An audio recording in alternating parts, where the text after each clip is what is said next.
morning, everybody. Peace up in you. Today we are going to learn countable and uncountable nouns. Countable nouns means الأسماء المعدودة، يعني الأسماء ينفع أعدها. Countable nouns are nouns that are singular or plural. ممكن تكون مفرد، ممكن تكون جمع. If they are singular، لو هم مفرد، they are preceded with a or an. يعني أحط قبليهم a أو an. Like a dog. If we want to pluralize it, لو عايزة أنواعها هحط لها s. So it will be dogs. Dogs or some dogs. ينفع أحط قبلها كمان كلمة some. An apple. It can be apples or some apples. أجمعها أحط لها s أو أحط قبلها some. So countable nouns can be singular or plural. ممكن تكون مفرد أو ممكن تكون جمع. But what are the uncountable nouns؟ إيه بقى الأسامي الuncountables؟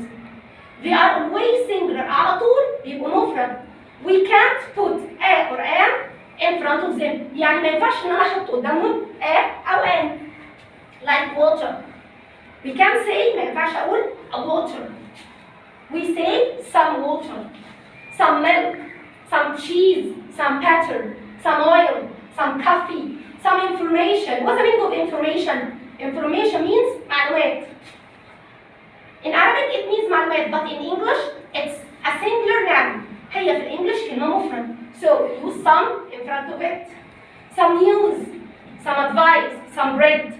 So uncountable nouns, they are always singular. We can't use a or an in front of them.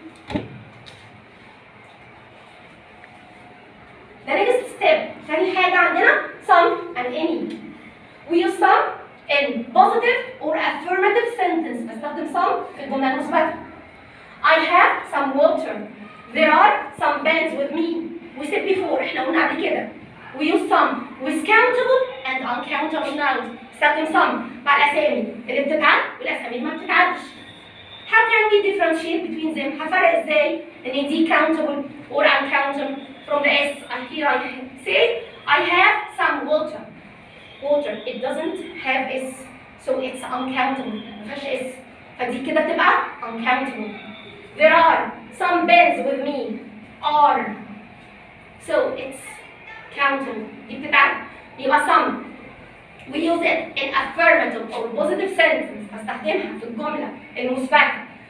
Whether it's followed by a countable or uncountable word. سواء بقى دي وراها اسم بيتعد أو ما بيتعدش، هي هتيجي في الافirmative sentence، هتيجي في الجملة المثبتة. What about any؟ any بقى بتيجي في إيه؟ We use any in negative and in question. any بتيجي في السؤال وفي الجملة المنفية. Do you have any sweets? Here it ends in a question mark. أخيرا علامة استفهام. So it's a question. So we use any. We use any in question. بستخدم any مع question. Whether it's a countable or uncountable question. يعني سواء الاسم اللي بعدها بيتعد أو ما بيتعدش. Like this. Do you have any sweets? Sweets is a countable noun. كلمة بتتعد. هنا is there any water in the flask? Water is uncountable noun. So we use any in question. استخدم any في السؤال. Whether with a countable or uncountable noun. سواء الاسم اللي وراه بيتعد أو ما بيتعدش. What else؟ إيه كمان بستخدم فيه any؟ We use any in negative sentence. بستخدم any في النفي. She doesn't have any milk. Any negative sentence، أي جملة منفية هتاخد any. Whether it's doesn't, didn't, aren't, isn't, don't، أي نفي هياخد any. So we use some in affirmative sentence. بستخدم some في الجملة المثبتة. We use any in question في السؤال and in negative sentence. All questions take any except for. كل الأسئلة بتاخد any ما عدا سؤالين. When I make an offer or request. Offer means بعد. Request بطلب. Would you like some tea? Here I made an offer. أنا هنا عملت عرض.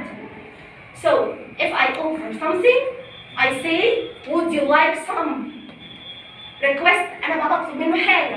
Can I have some tea? So all questions كل الأسئلة هتاخد any. except for ما عدا حالتين في الأسئلة. Would you like and can I have. So what are the questions that take some? What are the questions that take some? Would you like and can I have. What are they, Muhammad? Would you like and can I have. Very good. So all questions, كل الأسئلة take any except for ما عدا would you like and can I have. ما عدا مين؟ Would you like and can I have. They take some or any? Some. Very good. So would you like and can I have take some. If we want to say كتير or قليل with countable and uncountable, we use much, many to mean that they are a lot. Much many معناهم كتير. Much followed by an uncountable noun. Much بيجي وراها كلمة uncountable ما بتتعدش. أو much milk, much water, much cheese, much butter. But we say many kilos of milk, many boys, many slices of meat. So much with uncountable noun, many with countable noun. The opposite of or the antonym عكس the opposite of much is little. So little means قليل with uncountable nouns مع الأسامي اللي ما بتتعدش. I have little tea. What's the meaning of I have little tea? يعني عندي شاي قليل. It equals نفس المعنى بتاعها I don't have much tea. If I say I have little tea, it equals the meaning of I don't have much tea. We said little and much with uncountable nouns. بستخدم little و much مع الكلمات uncountable اللي ما بتتعدش. She has few oranges. What's the meaning of few? Few means قليل. We use few with countable nouns to say they are قليل. هنا few معناها قليل مع الكلمات اللي بتتعد. It equals نفس المعنى. She doesn't have any oranges. Has is present simple. So we negate it and فيها doesn't. And doesn't followed by infinitive verb. So if we say to give the same meaning, we change positive into negative or negative into positive. هحول المثبت لمنفي والمنفي لمثبت. And it change little into much or few into many. هحول little لmuch or the opposite أو العكس. لو هي much هعملها little. لو قال لي to give the same meaning ادي نفس المعنى. If you want to do the right, Priya didn't buy any apples.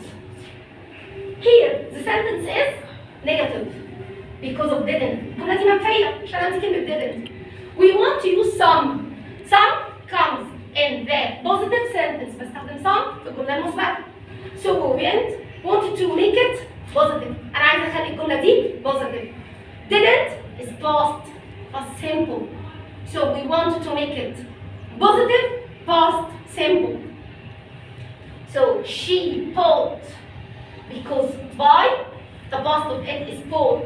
خليها مثبتة ماضي. She bought some apples.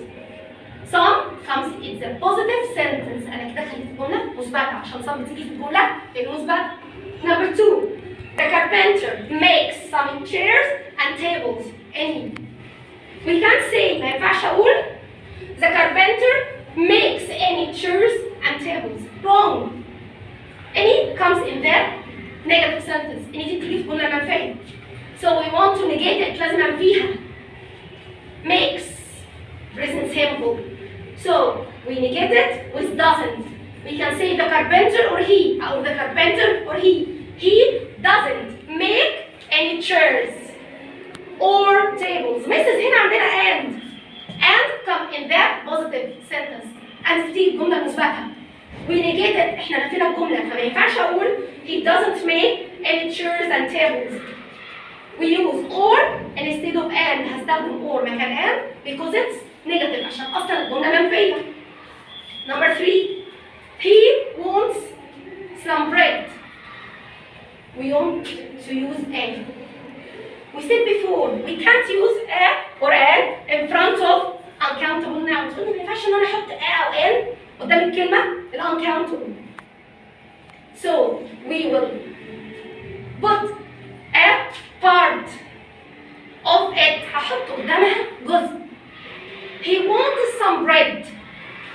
We buy bread by loaves. احنا بنشتري العيش برغيف. So we will say he wants a loaf of bread. We can say ما ينفعش أقول he wants a bread. So if we want to use a in front of uncountable nouns, we use quarters. بستخدم أجزاء of it. He wants a loaf of bread.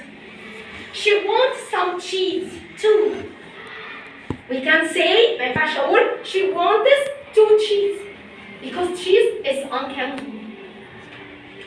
We buy cheese by kilo. بشتري cheese بالكيلو. So we can say she wants 2 kilos of cheese. We use kilos after 2 because we can count kilos. ينفع أعد kilos, but we can't count cheese. ما ينفعش أعد كده.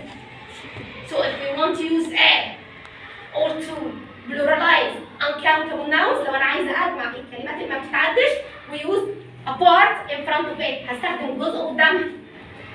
Number 5. How many cans of cola do you want? How much? How much? We use much followed by uncountable noun. We can say ما ينفعش أقول how much cans of cola do you want?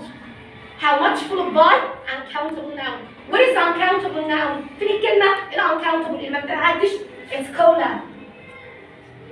So we will say how many cola do you want?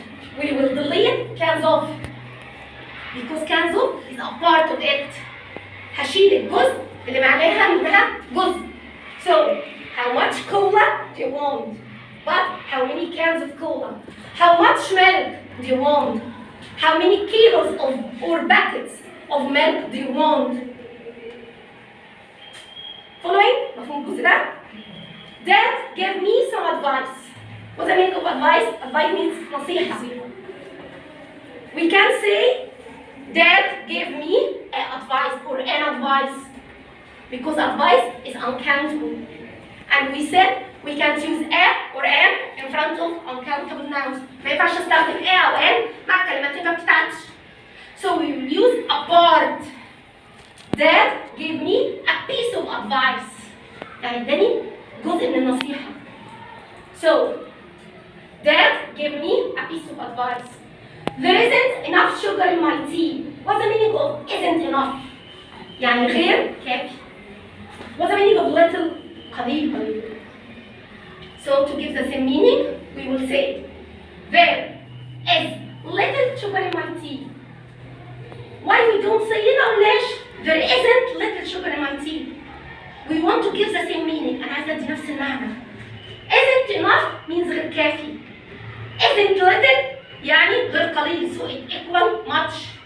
We want to give the same meaning. So isn't enough equal نفس المعنى is little. There isn't enough sugar in my tea. The same example, نفس المثال. But here we want to use few. We said few. We use it with countable nouns. احنا قلنا بنستخدم few مع countable nouns. So there are few. We use the sugar with a spoon. أنا بستخدم المعلقة عشان أحط السكر. So we'll say there are few spoons of sugar in my tea. Why we change S into R? ليه أنا حولت ال S ل R? Because spoons is a countable noun. Spoons دي كلمة جمع. So we can say يبقى ما ينفعش أقول there is few spoons. Spoons is a countable noun. So we change S into R. I want to have a cucumber. A cucumber. 1 cucumber. Cucumber is a countable noun. اسم بيتعد. If we want to use some in front of it, لو عايز استخدم some معاه, so we will pluralize it. يعني هجمعه. So it will be I want to have some cucumbers. If we say I want to have an apple, we use some. So I want to have some apples. So some with countable nouns. With plural countable nouns. Goodbye.